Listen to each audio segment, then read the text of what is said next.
Thai curry చేసుకుందాం అండి. దానికోసం వెజిటేబుల్స్ వేయించుకుంటున్నాను. ఫస్ట్ ఎక్కువ అవసరం లేదు. ఇది పన్నీర్ వేసుకుందాం.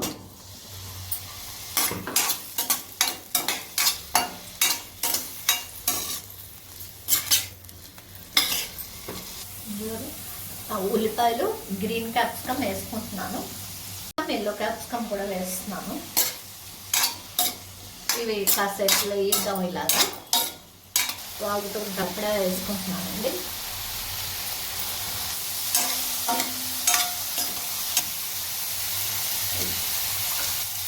ఆర్గానో పౌడర్ వేస్తున్నానండి. ఆయిల్ వేసుకున్నామండి. ఇప్పుడు ఇంకో ఇది రెడ్ థాయ్ కర్రీ పేస్ట్ అండి.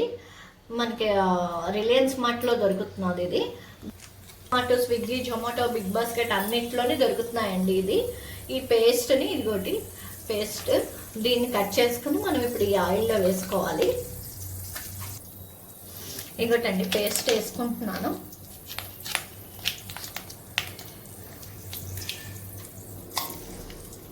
ఈ పేస్ట్ ఇలా వేయించుకుందాం. మనం కొంచెం పేస్ట్ని ఇలా వేయించుకుందాం. కొంచెం వాటర్ వేసుకుందాం ఇందులోకి.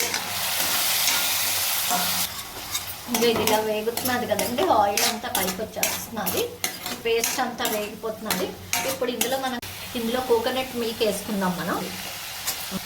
ఇదిగోటండి ఇప్పుడు ఈ మిల్క్ వేసుకుందాం మనం ఇందులోకి. దీన్ని చూసుకొని దీనికి సరిపడా కలర్ మారేటంత వరకు వేసుకోవాలి. ఇది సరిపోతుంది. ఇలాగా చూసారు కదా. ఇది ఇలాగా కోకోనట్ మిల్క్ వేస్తేనే బాగుంటుందండి.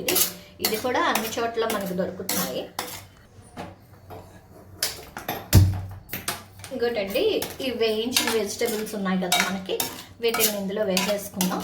ఇవి కూడా వేసేసి ఒక 2 minutes ఇది కలిపి ఉంచుదాం. ఈ పేస్ట్ ఈ ముక్కలన్నిటికీ పట్టాలి. అప్పుడు ఇంకా టేస్ట్ వస్తుంది. చూసారు కదా. ఇంకా అయిపోయిందండి. దీన్ని మనం ఇగో రైస్ పెట్టుకున్నాం కదా, ఈ రైస్లో వేసేసుకుందాం వీటిల్ని.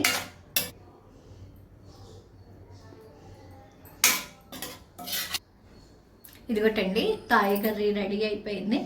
దీన్ని మీరు కూడా ఒకసారి చేసి చూసుకుని ఎలా వచ్చింది అన్నది చెప్పండి. Please subscribe. Thank you.